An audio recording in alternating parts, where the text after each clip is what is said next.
Next है हमारे पास non probability sampling method. हमने किया था पीछे प्रोबेबिलिटी सैम्पलिंग मेथड, अब हमारे पास आ गया non probability sampling method. Non probability sampling method में दो मेथड है अपने पास। पहला है डेलिब्रेट और पर्पस सैम्पलिंग, सेकंड है क्वार्टर सैम्पलिंग।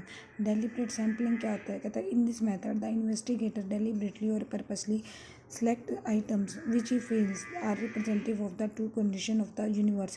कहता है इसमें क्या होगा हमारे पास कि हम जो एस्टिमेट नहीं लगाएंगे। एस्टिमेट लगाने के बजाय क्या होगा कि जो इन्वेस्टिगेटर है ना उसको फीलिंग आएगी, या जो रिप्रेजेंटेटिव है हमारे पास, ये जो हमारे पास इन्वेस्टिगेटर है उसको फील होगा कि ये हमारे पास ट्रू कंडीशन है, जो हम कंडीशन चाहते हैं उसके लिए। तो कहता है in this method the investigator deliberately और पर्पसली सेलेक्ट सच आइटम, ऐसे आइटम सेलेक्ट करेगा which he feels that it represents the true condition of the universe. जो उसको फीलिंग होगी, जो उसको फील करेगा कि ये जो है हमारे पास जिस चीज़ की हम स्टडी करना चाहते हैं उसको, ये पर्पस को फुलफ़िल करती है, उस कंडीशन को ये फुलफ़िल करती है, वो जो है रिप्रेजेंटेटिव है ट्रू कंडीशन ऑफ यूनिवर्स की। Such selected unit are intensively studied and certain conclusion are arrived at. कहता है वो जो हमारे पास सिलेक्शन हमने किया है उसको वो स्टडी करेगा और उससे कंक्लूजन निकालेगा। ये है अपने पास डेलिब्रेटली और पर्पसली सैंपल। सेकंड आया अपने पास क्वार्टर सैम्पलिंग। क्वार्टर सैम्पलिंग में देखो क्या कहता है? कहता है in this method each individual is assigned A fix number of quarter. कहता है हर एक इंडिविजुअल को एक नंबर दे देंगे, a fix number of quarter होते हैं persons from within certain well defined categories such as age, sex, occupation etcetera. Within the quarter the selection of the sample items depend entirely on the personal judgment. The interviewer is then given instruction to get certain information from this। क्या कहता है इसमें क्या होगा? कहता है जो हमारे पास यूनिवर्स दे रखा था उसमें जो है ना हम इंडिविजुअल यूनिट्स बना देंगे, उसको हम बोलेंगे क्वार्टर। ठीक है, इनमें उसको फिक्स नंबर दे देंगे, जैसे नंबर 1, नंबर 2, नंबर 3। जैसे कि हमें कोई भी स्टडी करनी है, जैसे मान लो पर्सनस के बारे में इंफॉर्मेशन चाहिए तो इसको हम क्वार्टर्स में तोड़ देंगे, क्वार्टर्स में ब्रेक कर देंगे। कैसे क्वार्टर बनाएंगे? एज, सेक्स और ऑक्यूपेशन के अकॉर्डिंग भी बना सकते हैं हम, तो इसके अकॉर्डिंग बना लेंगे, उनको नंबरिंग दे देंगे। नंबरिंग देने के बाद क्या होगा कि सिलेक्शन जो है हम कैसे करेंगे, हर एक क्वार्टर में से उठा लेंगे। जैसे एज के अकॉर्डिंग एक सैंपल उठा लेंगे, एज ऑक्यूपेशन के अकॉर्डिंग उठा लेंगे, एज एक जो है सेक्स के अकॉर्डिंग उठा लेंगे। कहता है within the quarter the selection of the sample depends entirely on personal judgement. कहता है ये हम जो है पर्सनल जजमेंट के अकॉर्डिंग उठाएंगे, एस्टिमेशन नहीं लगाएंगे इसमें। हम जो है पर्सनल जजमेंट के अकॉर्डिंग जो हमें ठीक लगेगा उसके अकॉर्डिंग हम उठा लेंगे। ठीक है, the interview is then instruction to get the certain information. कहता है फिर इंटरव्यूअर जो होगा वो उसके बारे में इंफॉर्मेशन देगा। Say 40 businessmen over 35 years of age etcetera. The object of the quarter sampling to gain the benefit of the certification. कहता है क्या, फॉर एग्जाम्पल क्या कहता है कि भाई ना हमने ले लिया 40 बिजनेसमैन ओवर जो 35 एज जो ले रही है। कहता है अब हमारे पास क्या होगा, क्वार्टर सैम्पलिंग के अकॉर्डिंग हम जो है ये देखेंगे कि हमारे पास ये जो है जो हमने स्टार्टा उठाया है ये हमारे को बेनिफिट दे रहा है क्या। ठीक है, तो ये हमारे पास आई क्वार्टर सैम्पलिंग। अब आया हमारे पास पैरामीटर्स एंड स्टैटिस्टिक्स। पैरामीटर्स क्या कहता है? The mean, variance, median, standard deviation etcetera of the distribution of the variable of the population are called parameter. कहता है जो हमने वैल्यूज़ निकालने हैं, जो हम कैलकुलेशन करेंगे, कैसे मीन निकाला, स्टैंडर्ड डेविएशन निकाला, मीडियन निकाला, इन सब को क्या बोलते हैं? पैरामीटर्स बोलते हैं। Thus it is statistical measure computed from population data and it is based on all the unit of population। कहता है ये हमारे पास मेजर डाटा होता है, मतलब कैलकुलेशन करते हैं, मेज़र करते हैं, हम इसको निकालते हैं पॉपुलेशन से। And it is based on the all the unit of population. ये किस पे डिपेंड करता है? यूनिट्स के ऊपर डिपेंड करता है, मतलब आंसर निकलता है। For example population mean, population standard deviation. कहता है फॉर एग्जांपल क्या ले लिया, पॉपुलेशन निकालो, मीन जो है मीन निकाला तो वो जो यूनिवर्स दे रखा है, वो जो पॉपुलेशन दे रखी है उसको पॉपुलेशन मीन बोल देंगे, पॉपुलेशन स्टैंडर्ड डेविएशन बोल देंगे। अब आया स्टैटिस्टिक्स। स्टैटिस्टिक्स क्या कहता है? Mean, variance, median etcetera calculated from the distribution of a sample are called statistics. Statistics. कहता है अगर हम जो है एक सैम्पल से ये निकाल लेते हैं मीन वेरिएंस डिस्ट्रीब्यूशन, वहाँ तो हमने पॉपुलेशन से निकाला था तो पैरामीटर बन गया था, लेकिन अगर पॉपुलेशन में से हमने कुछ सैंपल उठा रखे हैं और सैंपल के अकॉर्डिंग हमने उसका क्या निकाल लिया, सैंपल से हमने मीन मीडियन वेरिएंस सब जो कैलकुलेशन चाहिए वो निकाल ली, तो उसको हम बोलेंगे statistics. If the population of the universe is large और infinite it is difficult to find the parameter value but these values are estimated from the statistics obtained from the sample। कहता है अगर हमारे पास पैरामीटर और universe जो है large है, ये बात हम पहले भी कर चुके हैं कि अगर हमारे पास यूनिवर्स जो है लार्ज दे रखा है, लार्ज आइटम दे रखी है हमें, तो उसका जो है कैलकुलेशन उसमें से मीन वेरिएंस मीडियन निकालना मुश्किल है, उसके पैरामीटर्स निकालना मुश्किल है। तो लार्ज पॉपुलेशन के लिए हम क्या करते हैं, हम जो है उसमें से सैंपल उठा लेते हैं और सैंपल्स उठाते हैं तो उसका मीन मीडियन वेरिएंस निकाल लेते हैं, और तो ये हमारे पास एस्टिमेट ही तो निकलेगा, एग्जैक्ट वैल्यू तो नहीं निकलेगी क्योंकि सैंपल उठाया। हो सकता है जो सैंपल मैंने उठाया वो किसी और ने ना उठाया, उसने कोई दूसरा उठाया हो, तो एस्टिमेट निकलता है। कहता है but this values are estimated, ये वैल्यू जो होती हैं सिर्फ एस्टिमेट हो सकती है from the statistics obtained from the sample. The statistics is a statical measure of computed from a sample data. इसका मतलब स्टैटिस्टिक्स क्या है, एक स्टैटिकल मेजर है जो कि डाटा हमने लिया हुआ है उससे जो कैलकुलेशन निकले, and it is based only on the observation in a sample. और ये डिपेंड किसके ऊपर करता है, जो हमने सैंपल के अंदर ऑब्जर्वेशन ली है उसके ऊपर डिपेंड करता है। For example sample mean, sample standard deviation, उसको क्या कह देते हैं, सैंपल मीन कह देते हैं, सैंपल स्टैंडर्ड डेविएशन कह देते हैं। Is that clear. अब आया हमारे पास सैम्पलिंग फ्लक्चुएशन और सैम्पलिंग एरर। अब देखो जब एस्टीमेट लगाया तो एरर भी निकलेगा, फ्लक्चुएशंस भी निकलेंगी क्योंकि एस्टीमेट जो मैंने लगाया वो किसी और ने ना लगाया, उसका एस्टीमेट कुछ और निकलता, तो फ्लक्चुएशन भी होंगी और एरर भी होगा, तो वो सैम्पलिंग में होगा। सैम्पलिंग एरर और सैम्पलिंग स्टैटिस्टिक्स सैम्पलिंग फ्लक्चुएशन और सैम्पलिंग एरर, क्योंकि पैरामीटर्स में तो निकल नहीं सकता क्योंकि वहाँ तो एग्जैक्ट कैलकुलेशन होगी, सारे ही डाटा लेंगे हम, सारी कैलकुलेशन करेंगे, और क्या एस्टीमेट कहाँ लगेगा, एस्टीमेट सैंपल से लगता है, तो इसीलिए सैम्पलिंग फ्लक्चुएशन और सैम्पलिंग एरर। कहता है a sample is a part of population, part of population है, by observing the members of the sample we can make estimation of the parameter. कहता है हम सिर्फ एस्टिमेट लगा सकते हैं कि पैरामीटर्स का, सच एज मीन वेरिएंस, जो मीन वेरिएंस निकाला उसका एस्टिमेट लगेगा। The observer might be very careful in selecting the sample, but still there is always a difference between the parameter and statistic value as the sample is a part of population. Moreover, the statistics obtained from different samples also differ from each other. क्या कहता है हमने जो parameter लिए थे, parameter में क्या होता था, पैरामीटर में हमने जो है कैलकुलेशन की थी पॉपुलेशन के ऊपर, तो हमारे पास आंसर आया था एग्जैक्ट। लेकिन सैम्पल में क्या किया, सैम्पल्स में हमने क्या किया, अलग अलग सैम्पल्स लिए, अलग अलग सैम्पल्स से हमने मीन वेरिएंस का एस्टीमेट निकाला, मीन वेरिएंस का एस्टीमेट निकाला तो कहीं ना कहीं फ्लक्चुएशन होगा एग्जैक्ट वैल्यू में और इसमें, तो कहता है कि कहीं ना कहीं हमारे पास एक डिफरेंस आ जाएगा बिटवीन पैरामीटर में और जो हमारे पास सैंपल लिए हैं उसके अंदर, स्टैटिस्टिक वैल्यू और सैंपल के अंदर।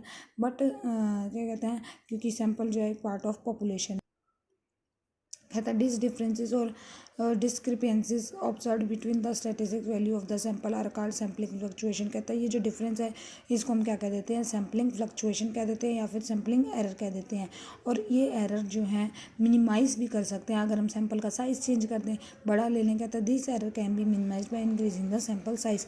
कहता है हम सैंपल का साइज़ जो है चेंज कर देंगे तो हमारे पास ये एरर मिनिमाइज हो जाएगा। And adopting proper sampling technique, और अगर हम सैम्पलिंग टेक्निक जो है प्रॉपर अडॉप्ट करेंगे, मतलब कंडीशंस के अकॉर्डिंग अगर हम अडॉप्ट करते हैं तो हमारे पास आंसर में मिस्टेक्स फ्लक्चुएशन कम हो सकती हैं, एरर कम हो सकते हैं। कहता है sample with minimum error is set to best representative of the population. कहता है जिसमें एरर मिनिमम होंगे वो हमारे पास क्या बन जाएगा, बेस्ट रिप्रेजेंटेटिव बन जाएगा पॉपुलेशन का। ठीक है, अब आया हमारे पास एस्टिमेशन। एस्टिमेशन देखो क्या होता है, एस्टिमेट लगाना। We have studied that the aim of all sample study is to obtain the best possible parameter value.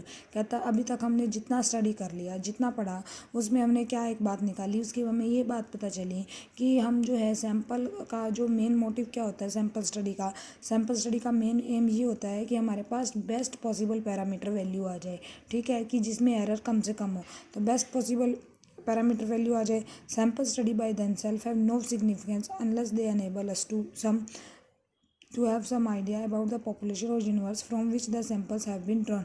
कहता है कि इसका कोई सिग्निफिकेंस नहीं है अपने आप में। ठीक है, क्यों, क्योंकि हमने जो है सैंपल उठाए हैं उससे एस्टीमेट लगाए हैं। ठीक है, पॉपुलेशन के बारे में, samples should be representative of the population और universe and should contain its main characteristic of the population for which sample is selected. कहता है सैम्पल जो है हमारे पास क्या होता है, रिप्रेजेंटेटिव होता है पॉपुलेशन का, और कैसा होता है कि ऐसा सैम्पल लिया जाता है जो कि सारी की सारी करेक्टरिस्टिक जो है पॉपुलेशन की रिप्रेजेंट करता हो। ठीक है, इस तरीके से सिलेक्ट करते हैं। Now we shall discuss the technique and method of estimation which enable us to make generalisation on the basis of sample study. कहता है अब जो हम टेक्निक पढ़ते हैं कि किस तरीके से हम सैंपल उठाएं जो कि हमारे पास एस्टिमेशन में जो है बेनिफिशियल हो, कि हमारे पास सारी की सारी स्टडी जो है जनरलाइज रिजल्ट दे दे। कहता है when sample study are conducted the following types of problem arise. कहता है जब भी हम सैम्पल स्टडी करते हैं कौन कौन सी प्रॉब्लम आती है। सबसे पहले how to estimate parameter value and how to generalise the result of the sample of the population. कहता है सबसे पहले क्या कि एस्टिमेट कैसे लगाएं, और एस्टिमेट लग गया तो उसको जनरलाइज रिजल्ट कैसे दें। How to find whether the generalisation made are valid और नॉट, कि ये कैसे बताएं कि जो हमने जनरलाइजेशन की वो वैलिड भी है या गलत है। थर्ड है what is the level of confidence, कि हमारा जो लेवल ऑफ कॉन्फिडेंस है वो कितना है, कि आंसर में एक्यूरेसी कितनी है। Which a particular generalisation can be made, कि लेवल ऑफ कॉन्फिडेंस कितना है जो हमने जनरलाइजेशन कर दिया रिजल्ट का, उसमें हमारे पास एक्यूरेसी कितनी आई। The answer of such problem are provided by very important branch of the statical theory known as statical interference. कहता है कि ये इन सब बातों के आंसर जो है हमारे पास स्टैटिकल थ्योरी का एक ब्रांच देगी, स्टैटिकल इन्फ्रेंस, जो इस चैप्टर का नाम है statistical inference, which can be divided into two headings. दो हमारे पास पार्ट्स बन गए, एस्टिमेशन थ्योरी और हाइपोथेसिस टेस्टिंग। अब जो है हमारे पास एस्टिमेशन, ये तो हमें पता चल गया। देखो स्टैटिक्स का जो पोर्शन है हमारे पास वो सारा एस्टिमेशन के ऊपर डिपेंड करता है। सैंपल लो, सैंपल से एस्टिमेट लगाते हैं पॉपुलेशन का, तो वो एस्टिमेट लगाते टाइम क्या दिक्कत आई, उस दिक्कत को दूर करने के लिए हमारे पास क्या आई, एस्टिमेशन थ्योरी आई और हाइपोथेसिस टेस्टिंग आई। सबसे पहले हम करते हैं एस्टिमेशन थ्योरी। एस्टिमेशन थ्योरी देखो क्या कहता है, एस्टिमेशन इज द टेक्निक और method by which population parameter are estimated from the sample study. कहता है एस्टिमेशन क्या टेक्निक है, एस्टिमेशन जो है टेक्निक है और मेथड है by which population parameter are estimated from the sample study. कहता है जिससे हम क्या कर सकते हैं, पॉपुलेशन पैरामीटर मतलब मीन मीडियन वेरिएंस जो भी पॉपुलेशन पैरामीटर्स हैं उसको हम स्टडी करते हैं उस सैंपल से, सैंपल के through. Estimation is the parameter is absolutely essential. कहता है स्टैटिक्स में हमेशा एसेंशियल होगा, जरूरत होगी तभी तो एस्टिमेशन लगेगा, नहीं तो स्टडी कैसी होगी। Whenever a sample study has been conducted, जब जब हम सैंपल लेंगे सैंपल स्टडी होगी तब तब हमारे पास एस्टिमेशन की ज़रूरत पड़ेगी।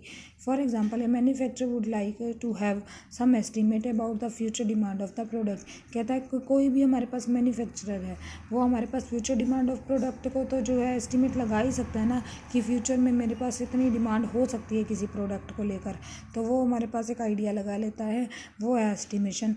या फिर एक और एग्जांपल दे रखा है, a production engineer would have very much wished to know the percentage of defective article with his machine is likely to produce over a period of time।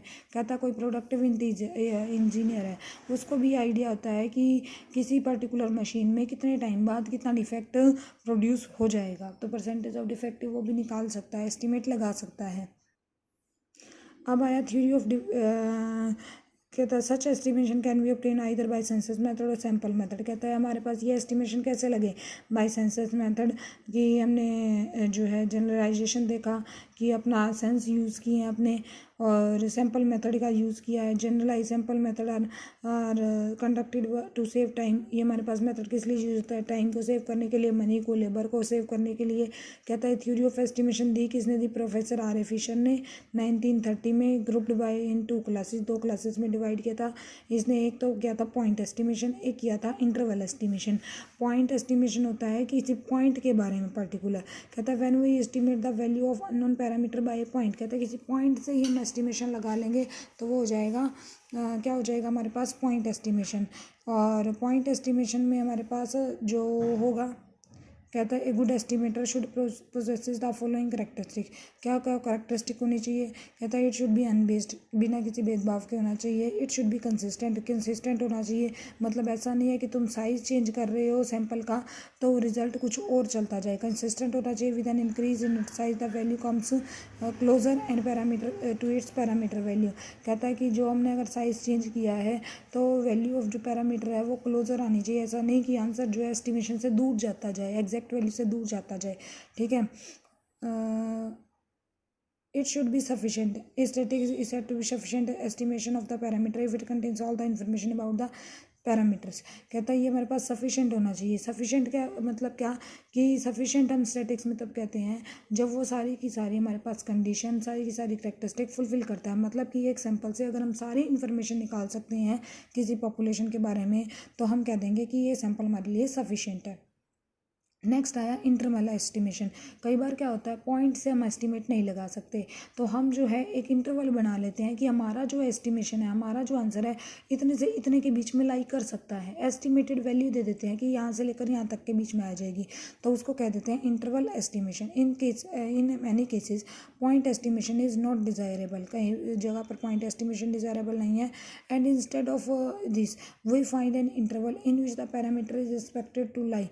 कहता हमें हमारे पास ऐसा देख लेंगे, इंटरवल निकाल लेंगे जहाँ पर हमारे पैरामीटर लाई करते हैं with a certain degree of reliability, जहाँ पे हमारे पास डिग्री ऑफ रिलायबिलिटी भी हो, मतलब कि आंसर की एक्यूरेसी भी मेंटेन हो। The interval is called interval of estimate और इस इंटरवल को क्या कह देते हैं? Interval of estimate. Is that clear?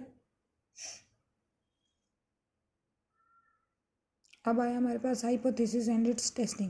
Hypothesis देखो क्या कहता है statical hypothesis is an assumption और a statement about the unknown population parameters और from the probability distribution of the population which may be true और फॉल्स। स्टैटिकल हाइपोथेसिस क्या होती है? एक अजम्पशन होती है, एक स्टेटमेंट होती है जो कि कोई भी अननोन जो है किसी पैरामीटर्स के अननोन अबाउट द अननोन कोई भी पैरामीटर्स के बारे में दी जाती है from the probability distribution of the probability which may be true और false.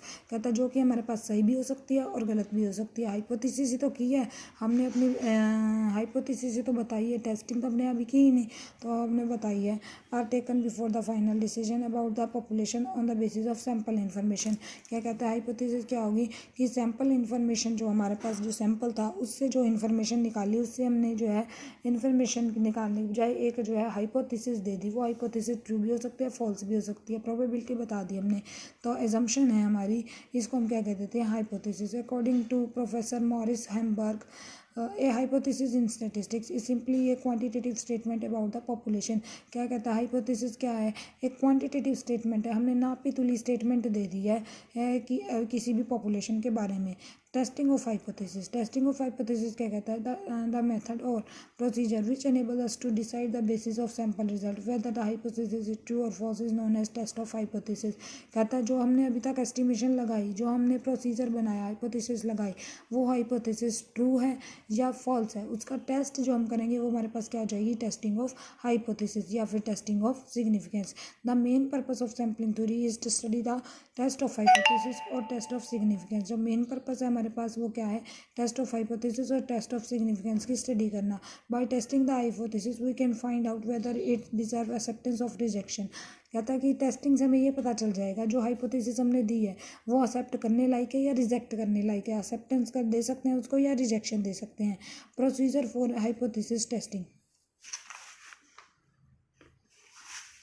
Procedure for hypothesis testing. Firstly, we set up a hypothesis. The hypothesis is a set of inference that is drawn concerning the parameter of the population.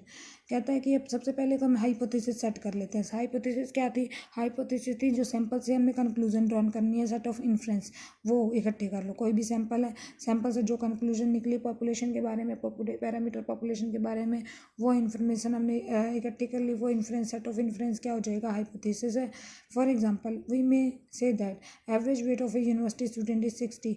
This is an assumption about the parameter mean. कहता है for example हमने एक assumption दे दी, हमने एक hypothesis ले ली क्या कि university के एवरेज वेट है यूनिवर्सिटी के स्टूडेंट का वो है 60। इसका मतलब ये एजम्पशन का मतलब क्या है? एवरेज क्या बताता है? मीन बताता है।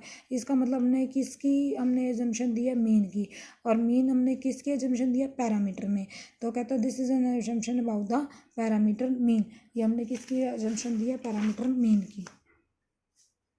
कहता है to find out this if it is valid we shall have to collect data from the universe which would give us the sample static and which will be utilized is determine how valid is the hypothesis we made. कहता है अगर हमें अब ये देखना है कि hypothesis valid है या नहीं है, तो उसके लिए हम क्या करेंगे, यूनिवर्स से डाटा कलेक्ट करेंगे। उस डाटा कलेक्ट करने के बाद सारी इन्फॉर्मेशन जो कैलकुलेशन है वो निकालेंगे और फिर देखेंगे हाइपोथेसिस वैलिड है या नहीं है। ठीक है, we find out the difference between the sample static and assumed of the hypothesis value of the parameter. कहता है हम जो है डिफरेंस देखेंगे कि इसका सैम्पल स्टैटिक का जो सैंपल लेकर निकाल लिया हमने कैलकुलेशन उसका, और जो हाइपोथेसिस वैल्यू थी, जो असम्पशन थी, उसका ऑफ द पैरामीटर। ठीक है, और वहाँ से हमें क्या निकलेगा, स्टैंडर्ड एरर निकल जाएगा कि जो हाइपोथेसिस देखी थी उसकी कैलकुलेशन क्या निकली, जो सैम्पल स्टैटिक देखा था उसकी कैलकुलेशन क्या निकली, वहाँ से हमारे पास क्या निकल जाएगा, जो डिफरेंस आएगा वो एरर बन जाएगा। ठीक है, उसको हम कह देते हैं standard error. Whether the difference is statistically significant और वेदर इट इज़ इग्नोर्ड और arising out the sample fluctuation. कहता है वो स्टैंडर्ड एरर से हम जो है देखेंगे कि जो डिफरेंस है उसको हम क्या इग्नोर कर सकते हैं, या उससे जो है हमारे पास फ्लक्चुएशन जो हैं वो एराइज हो रही हैं। तो उससे जो एरर देखा है उससे ये पता चल जाएगा कि एरर इग्नोर करने लायक है या नहीं है, एक्सेप्टेंस दे सकते हैं कि नहीं दे सकते, या फिर इससे फ्लक्चुएशन जो है बढ़ रही हैं। अब इसकी टाइप्स जो है नेक्स्ट वीडियो में करेंगे। दो टाइप्स है अपने पास, नल हाइपोथेसिस और अल्टरनेटिव हाइपोथेसिस।